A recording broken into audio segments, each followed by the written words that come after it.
वाजपेयी साहब, आपकी तो पार्टी को ही खत्म कर दिया बीजेपी वालों ने।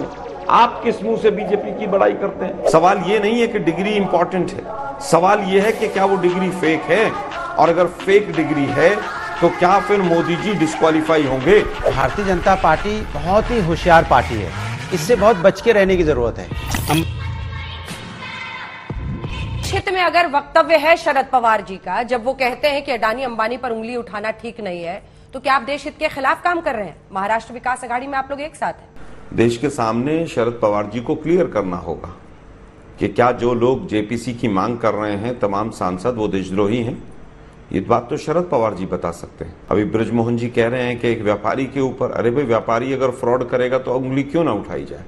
फिर तो सारे फ्रॉड जितने भी आज तक व्यापारियों ने किए सबको माफ कर दीजिए, क्योंकि वो व्यापारी हैं देश के। ये कौन सा तर्क हुआ? डिग्री किसी के पास है या नहीं ये इंपॉर्टेंट नहीं।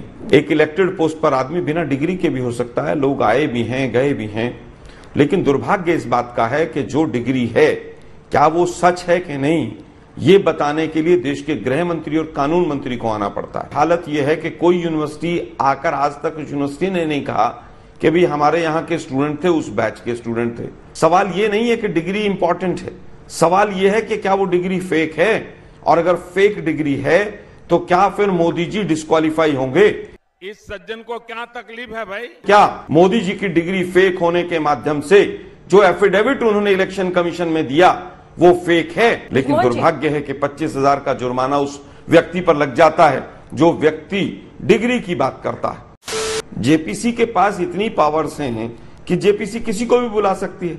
जेपीसी में शरद पवार जी के सांसद भी होंगे राष्ट्रवादी के, तो वो किसी को भी बुला सकते हैं। अडानी से बुलाकर पूछें कि सब मोदी साहब जो गए थे श्रीलंका में या बांग्लादेश में या ऑस्ट्रेलिया में, क्या ठेके दिलवाए गए? एक पूरी सरकार एक व्यापारी को बचाने पर क्यों आतुर है?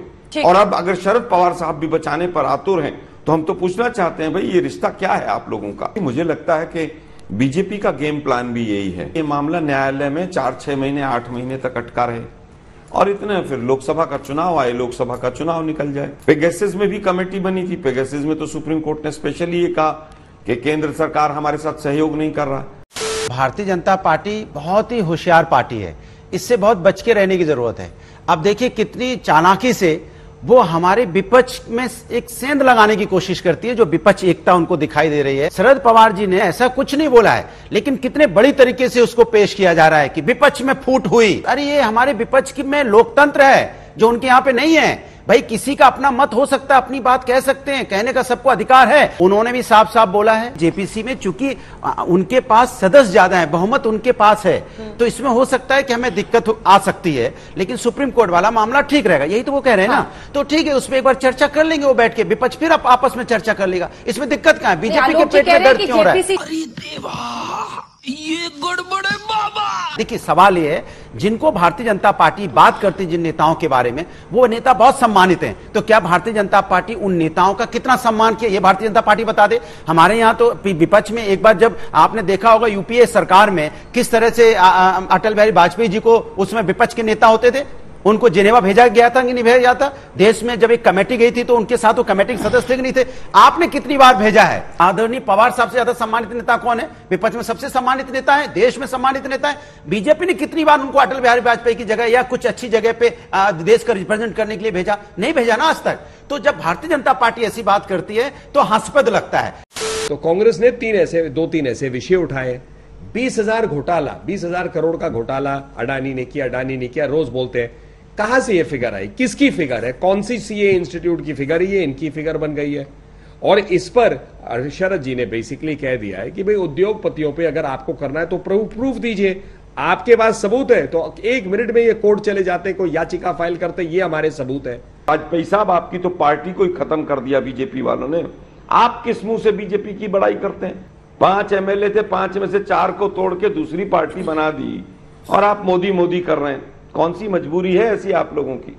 मुझे लगता है कि आज जांच होनी जरूरी है। जांच अडानी की नहीं है, जांच इस बात की है कि 2 दर्जन से ज्यादा कंपनियां, एक महापुरुष महोदय जो कहते थे देश नहीं बिकने दूंगा, उन्होंने 2 दर्जन से ज्यादा कंपनियां बेची और वो ज्यादातर एक ही व्यक्ति को क्यों गई? जांच इस बात की है कि 38 शेल कंपनियां किसकी हैं, जांच इस बात की है कि 20,000 करोड़ रुपया जो शेल कंपनीज के माध्यम से अडानी की कंपनियों में आया, वो पैसा ड्रग्स का तो नहीं है।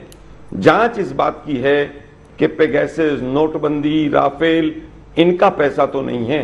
50 खोखे एकदम ओके जब नारे लग रहे थे महाराष्ट्र की विधानसभा के बाहर, आपके एमएलए भी वहां पर खड़े थे, तो क्या वो गलत था?